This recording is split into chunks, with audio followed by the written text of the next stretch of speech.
ओम नमस्ते जी। संतुष्ट हमें किन किन विषयों में होना चाहिए और किन किन विषयों में हम हो नहीं सकते, इस विषय के बारे में हम परिशीलन करेंगे।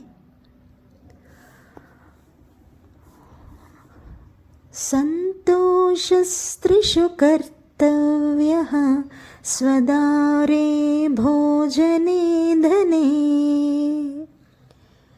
त्रिषु चैव न कर्तव्यः अध्ययने जपदानयोः।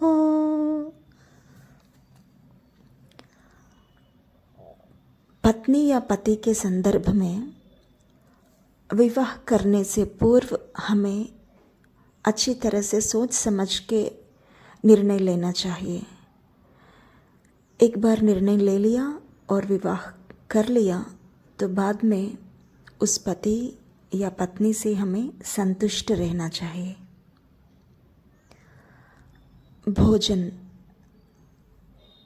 उस समय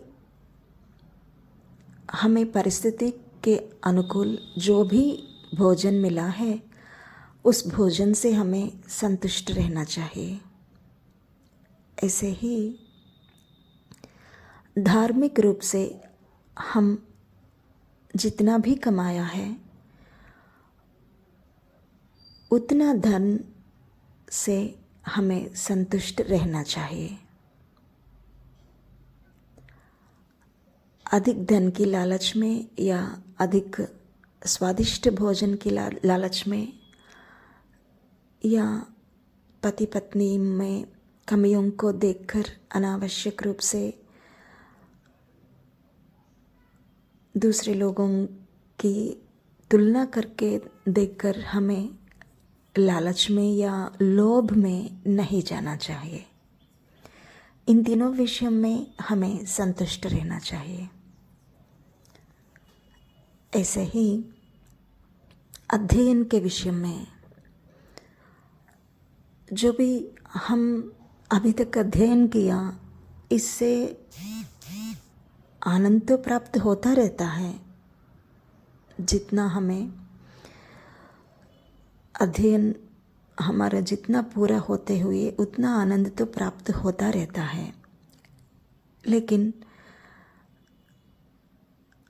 अब और नहीं चाहिए, इस तरह की भावना नहीं रखना चाहिए,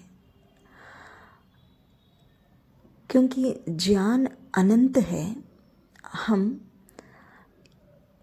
इस सीमा में रखना नहीं चाहिए।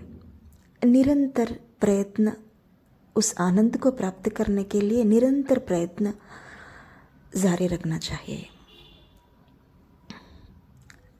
ऐसे ही प्रभु स्मरण में